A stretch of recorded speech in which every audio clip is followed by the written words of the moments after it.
Makan masakan tanpa garam rasanya kurang enak, kurang sedap. Tapi tahu nggak sih konsumsi garam dapur yang dianjurkan cuma boleh 1 sendok teh sehari atau sekitar 5 gram.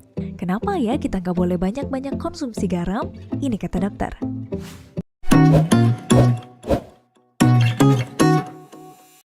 Kita kenalan dulu sama garam. Garam sebenarnya udah ditemukan sejak ribuan tahun yang lalu. Awalnya ini jadi komoditas yang langka yang cuma bisa dinikmati sama orang kaya. Tapi sekarang garam udah gampang banget ditemukan dan udah jadi bumbu dapur yang wajib ditambahin ke masakan sehari-hari. Sampai-sampai sekarang konsumsi garam jadi cenderung berlebihan. Kalau masih ingat pelajaran kimia waktu di bangku sekolah, garam dapur disebut juga NaCl atau natrium klorida. Dalam 1 gram garam dapur mengandung sekitar 400 mg natrium. Natrium sendiri punya peran yang penting di dalam tubuh untuk membantu kerja saraf dan otot, menjaga keseimbangan elektrolit dalam tubuh, dan mengendalikan tekanan dan volume darah.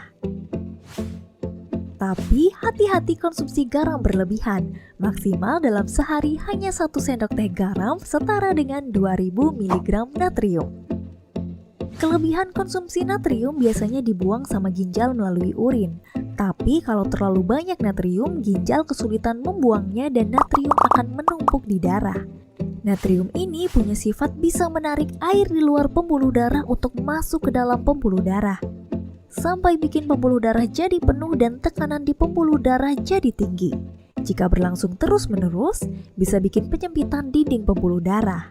Jadi akan lebih sedikit darah yang masuk ke organ. Padahal darah ini penting karena membawa oksigen dan nutrisi ke organ di tubuh kita. Akhirnya tingginya tensi juga berdampak ke organ tubuh yang lain, misalnya otak. Gangguan aliran darah ke otak bisa menyebabkan stroke. Jantung, gangguan aliran darah ke jantung berisiko bikin serangan jantung. Ginjal, gangguan aliran darah ke jaringan di ginjal bikin kerja ginjal terganggu sampai jatuh ke kondisi gagal ginjal. Jadi buat kamu yang doyan makanan asin, bijak-bijaklah konsumsi garam. Harus diatur sesuai anjuran maksimal 1 sendok teh garam per hari. Kurangi juga asupan natrium dari makanan kemasan. Perhatikan kadar natrium di label kemasan makanan, jangan sampai konsumsi natrium melebihi batas yang dianjurkan. Bisa juga mengganti garam dengan perasan jeruk lemon dan lada biar masakan tetap terasa asin dan gurih. Ada juga alternatif lain, yaitu dengan menggunakan garam rendah natrium karena mengandung lebih sedikit natrium dibandingkan garam dapur biasa. Ini kata dokter tentang garam.